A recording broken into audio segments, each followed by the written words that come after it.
What would you do if you were shipwrecked on a desert island? What would you do? What would you do first? Or what if you were dropped in the middle of an ocean into a leaky boat? What would you do first? Hey there, I'm Dr. Topher Fox, endocrinologist in Superior, Colorado. And today we are talking about reversing prediabetes and a concept that's called minimum effective dose. And I'll explain here. It's going to take us a moment to get there. Robinson Crusoe. Remember that book, Robinson Crusoe, right? The guy is shipwrecked on a desert island, and all of a sudden he's got to do all these things for himself. He's got to find food, he's got to get water, he's got to find shelter, build shelter. And the interesting thing, there's actually this thing called the Robinson Crusoe phenomenon, which is that he can't do all with 100% effort, because if he's spending time building shelter, he's not getting water or food. If he's working on food, he's not doing these other things. You get the drift. Well, when it comes to our health and we think about proper nutrition, proper movement or exercise, proper sleep being the three pillars that help us to reverse prediabetes, it turns out that we all have limited time, right? We have a time budget. We can't necessarily do everything that we want with 100% effort because we just don't have enough time. We're too busy. We got other things we have to do. And so anything that you do in this one area can affect the results that you get in another area. But here's the concept I want to dial in on today. You may have heard of this thing called the 80-20 principle. And the basic idea is that often we get about 80% of our results from 20% of our effort. So 20% of what we do actually produces the majority of the results. And what I'm hoping is that with a little discussion today, that you will start to dial in on what is that key 20%. Because if you can keep 80% of your results, you're going to make progress over time. And if you can do that through 20% of your activity, it's going to free up a lot of bandwidth for you. So what does this actually look like? The idea of this thing called minimum effective dose is to say, what's the minimum I can do to get results? And so if I were to ask you a question today, if I were to ask you one question that I want you to answer, it's when it comes to your health, what are the things that you do that produce the biggest results? What are the things that you do for your health that produce the biggest results?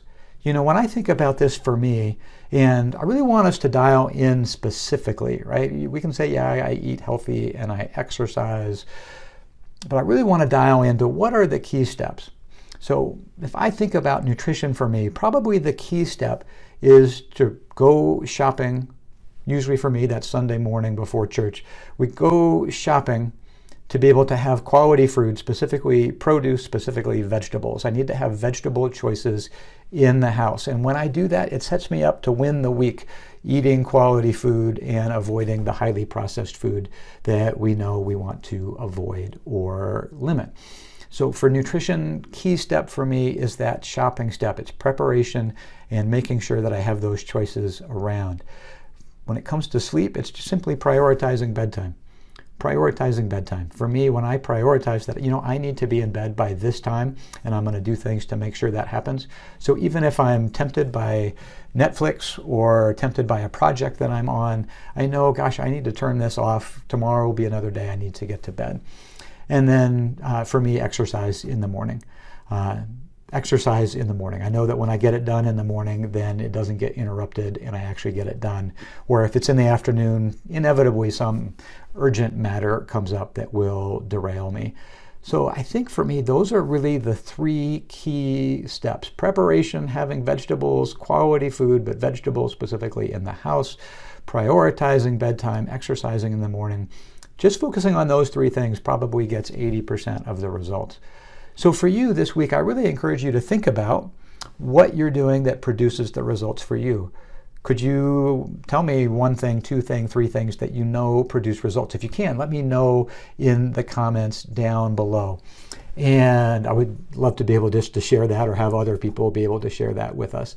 And if you're not sure just yet, maybe over the next week, just pay attention to those things that seem to produce the results for you. What are those things that produce results for you? If you're paying attention and noticing, you can use this thing called the formula for success, where we notice our behavior, Number one, notice our behavior so that we can understand ourselves better and use that information to be more successful in the future.